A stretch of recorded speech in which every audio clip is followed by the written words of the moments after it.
천락수가 티겔이란 나라에 뿌리를 내리고 있을 당시의 일이야. 광안 북쪽에 자리 잡은 군 사령부에 수상한 소포 하나가 도착했어. 질 좋은 종이로 감싸져 있는 단단한 무언가.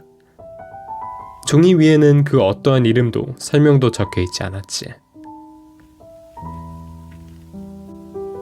소포가 발견된 것은 군의 총사령관 아고리드 테르테의 탁상 위였어. 그리고 참 이상하게도 그 어떤 병사도 그것이 어떻게 그곳까지 도달했는지 대답하지 못했지.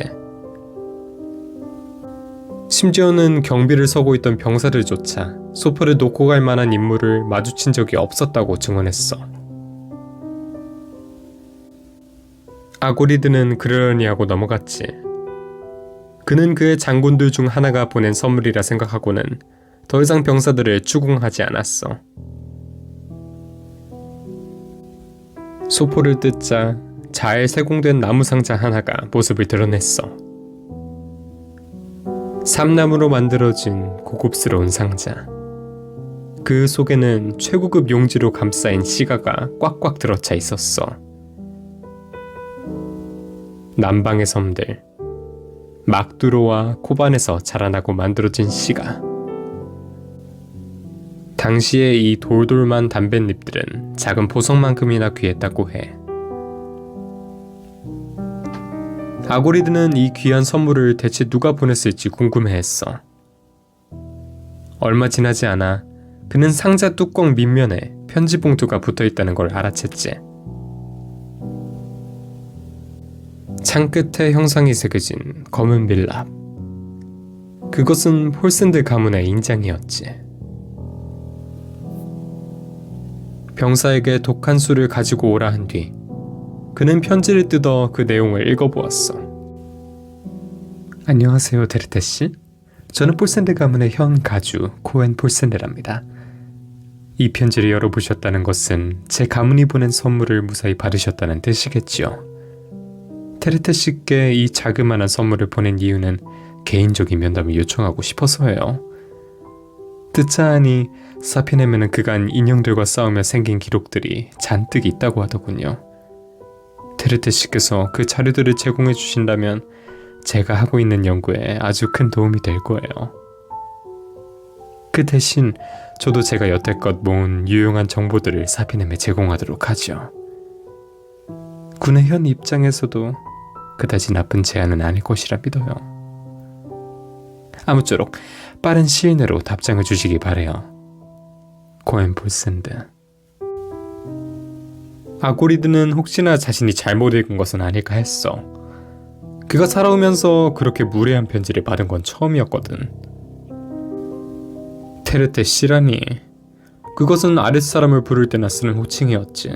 수천 명의 병사를 거느린 군의 총사령관을 부를 때 쓰는 말은 아니었어. 아무리 값비싼 선물을 함께 보냈다 한들 이렇게나 노골적인 요구를 하는 것도 당시 예의에 어긋나는 짓이었지.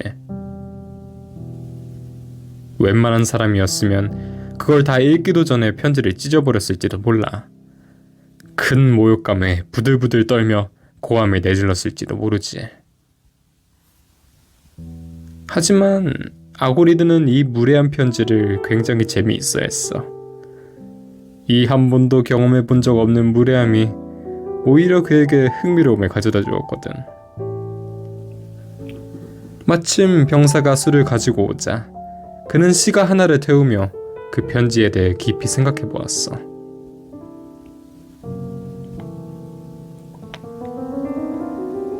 확실한 건 이 편지는 코엔 폴센드란 자가 직접 작성한 것이 틀림없었어. 당시 부유한 사람들은 그들의 편지를 하인에게 대신 쓰게 했는데 이렇게 쓴 편지는 조금도 예의에 어긋남이 없었거든. 또 누군가의 장난이라 하기에는 너무나도 값비싼 시가상자였고. 그렇다면 왜일까?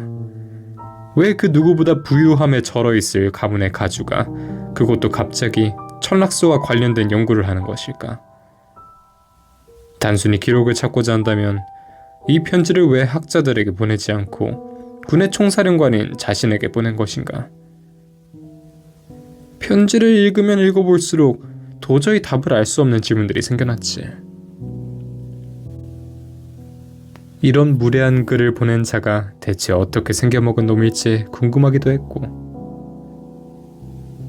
시가가 다 타고 난 뒤 아고리드는 편지를 한 장 준비해 답변을 적었어.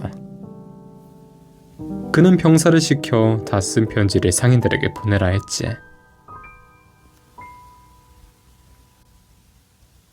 답장을 보낸 날로부터 일주일이 지난 날, 약속된 시간이 찾아왔어. 장교들과의 회의를 마친 아고리드는 곧바로 접객실로 발걸음을 옮겼어. 접객실에는 이미 먼저 도착해 있던 여인이 병사가 내준 차를 홀짝거리고 있었지.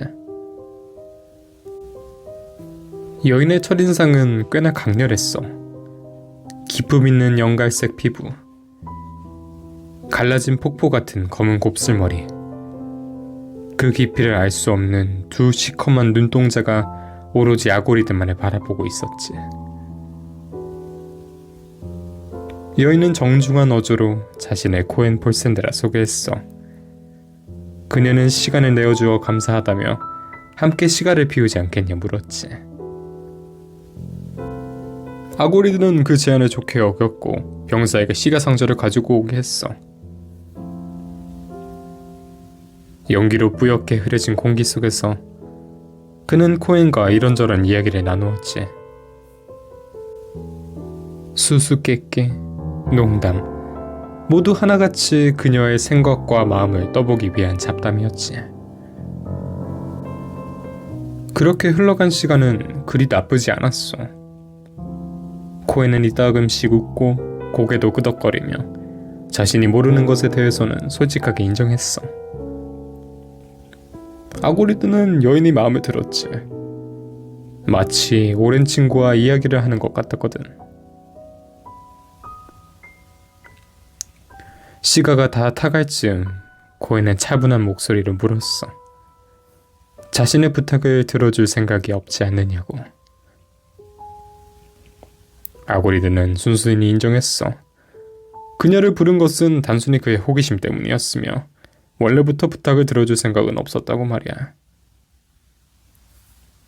코엔은 그 말에 실망한 표정도 분한 표정도 짓지 않았어. 대신 그녀는 묵묵히 의자 아래에서 서류 가방 하나를 집어들었지. 그녀는 가방 속에서 두꺼운 종이 뭉치를 꺼내는데 각 종이에는 낯선 글자들과 함께 여러 인형의 모습들이 그려져 있었어. 탁상에 넓게 펼쳐진 그 종이들 사이로 단 한 장의 그림이 아고리드의 시선을 사로잡았으니 기괴할 정도로 긴 팔과 다리, 곤봉과도 같이 두꺼운 손, 넝마를 둘러쓴 듯한 둔탁한 머리통. 아고리드는 그 모습을 기억했어. 그는 서쪽의 수호자를 본뜬 것이냐 물었지. 코엔은 살며시 미소를 지었어. 그녀는 자신이 그것을 죽일 방법을 알고 있다 했지.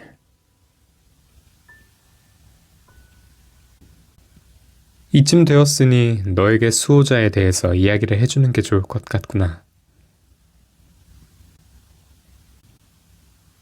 그날은 연합군이 세상에서 모습을 감춘 뒤 일주일이 꼬박 지난 뒤였어.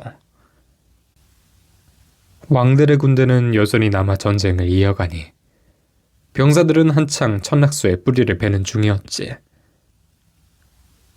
허나 이날만큼은 뭔가 느낌이 달랐어. 바람이 아예 불어오지 않는 데다 이상한 소리들이 천낙수로부터 계속해서 울려 퍼졌거든. 길고 나직한, 그것은 마치 커다란 짐승이 깊은 신음을 내는 것만 같았는데 병사들이 지금껏 한 번도 들어본 적 없는 소리였지. 지휘관들은 이 소식을 좋게 여겼어. 그들은 천낙수가 쓰러지기 전 마지막 몸부림을 친다고 생각했지. 각 지휘관의 명령 아래 왕들의 군대는 천낙수 주변의 대포와 화차들을 끌고 왔어. 보병들은 갑자기 튀어나올 인형들에게 맞서기 위해 전열을 갖추었고 전선에 선 모두가 지휘관의 사격 명령만 떨어지기를 기다렸지. 그 소리가 울리기 전까지. 그것은 처음에는 낮은 나팔 소리와도 같았어. 마치 연합군이 사용하던 전쟁 나팔과 같은 음색. 이윽고 그 불쾌한 소음은 점점 커져가더니 나중에는 땅바닥이 덜덜 떨릴 정도로 거대해졌어. 양손으로 귀를 틀어막아도 살갗을 파고드는 진동은 그들의 심장을 미친 듯이 뒤흔들었지. 그리고 쿵 쿵. 병사들이 혼란에 빠져있는 순간 멀리서 지면을 내리찍는 소리가 들려왔어. 자갈이 흔들리고 바람이 떨리고 그 속에도 발소리는 계속해서 커져갔지. 무언가 끔찍한 것이 다가오고 있다는 것을 그 누구나 느낄 수 있었어. 병사들은 도망쳐야 한다고 했지만 지휘관들은 위치를 지키라는 지시만 내렸어. 아마 그 지휘관들도 어찌해야 할지 몰랐을 테지. 이윽고 첫 수호자가 천락수의 밑동으로부터 걸어 나갔어. 그 크기는 그들이 여태껏 본 인형 중에 가장 거대했지. 신화 속에서 등장하는 그 어떠한 거인도 그것의 압도적인 거구에는 초라하게 느껴질 정도였어. 마르고 긴 팔과 다리에 곤봉과 같이 두껍고 흉악한 손. 놈은 지면에 깔린 병사와 병기들을 보자마자 물이 들끓는 듯한 괴성을 내질렀어. 모든 병사들의 손과 발이 차갑게 얼어붙은 사이 천락수에서는 그 전에 놈만큼 끔찍하고 거대한 인형들이 차례차례 기어나왔어. 시뻘겋게 불타오르며 구르는 태양과 움직이는 산과도 같이 바닥을 긁히는 거대한 독덩어리, 칼날보다 날카로운 가지를 하늘 끝까지 뻗쳐나가는 숲까지, 악몽에서나 나올 법한 살아있는 공포들이 차례차례 천락수의 밑동에서 나타났단다. 마지막 수호자가 모습을 보이자 가장 먼저 모습을 드러낸 거인이 움직이기 시작했어. 100m를 훌쩍 넘기는 몸집은 철갑보다 두꺼운 나무 껍질로 뒤덮여 있었는데 그 단단한 외피는 육중한 대포알조차 멀쩡하게 받아내었어. 놈의 곤봉과도 같은 팔은 한 번 휘둘릴 때마다 수십 명의 병사들을 하늘 높이 날려보냈지. 다른 수호자들도 가만히 있지는 않았어. 그것들 또한 거인의 뒤를 따라 공포에 질린 병사들에게 달려들었지. 결국 하루 만에 왕들의 군대 또한 연합군과 같은 최후를 맞이했단다. 그것도 고작 8개의 인형의 말이야.